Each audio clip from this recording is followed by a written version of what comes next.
Yeah, that's what I was looking at is the honeysuckle right here. And it's also not native, it's also an invasive, but it is one that the Native Americans quickly started using. And everybody knows how to get the nectar out, Yep. right? But also, I try to gather enough blossoms every year to dry and keep for overwintering because they will stimulate the immune system, and then I'll cook with them in the fall and winter. I'll just throw them in my soups and stews. They're really good. They have a little sweet flavor to them, so they're really good with sweet potato dishes. Throw a few in with your sweet potato dishes, and they're really, really good with parsnips. You can collect the blooms and dry them. Yes. And they store really well. So this is a nice little immune booster. They make good, the blossoms make a nice tea.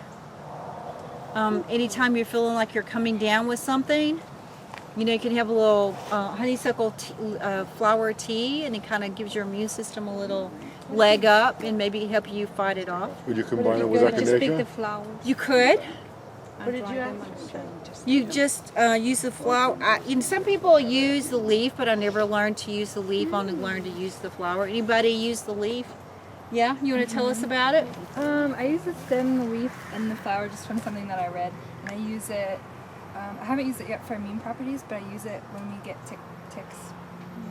It'll help pull the tick stuff out. No, it's No, what supposed does to it be preventative for Lyme's. Okay. And just antibacterial, just kind of just like to cleanse it. Well, it's and, probably like, some of its immune boosting Right. activities that help, you know, with the limes, I think it's initially with the tick antibacterial. bites. Are you using it in that case like a tincture or No, a just a poultice? tea. Just a tea? Like in Now, could you use it in like a syrup as well? Or Yes. Like a syrup or And it a goes really tonic well or- with maple syrup. Seriously. I've chopped them up and put them in the pancakes, you know. Now, even when you dry them, they never get dry.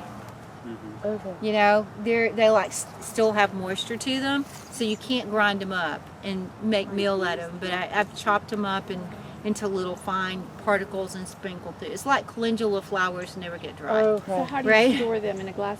Just to draw them in a glass jar. Okay. I'm more than likely I'm going to throw them in a plastic bag because I tend to Okay. use that more than I do And then put glass them in the jars. refrigerator or just leave them No, out? I just once they're dry, you can just like Leave them out. store them in the herb cabinet or And I wherever you couldn't want. hear, but did she use it as a poultice or No, she used it as a tea, tea? right? I As a use it decoction. Echinacea poultice.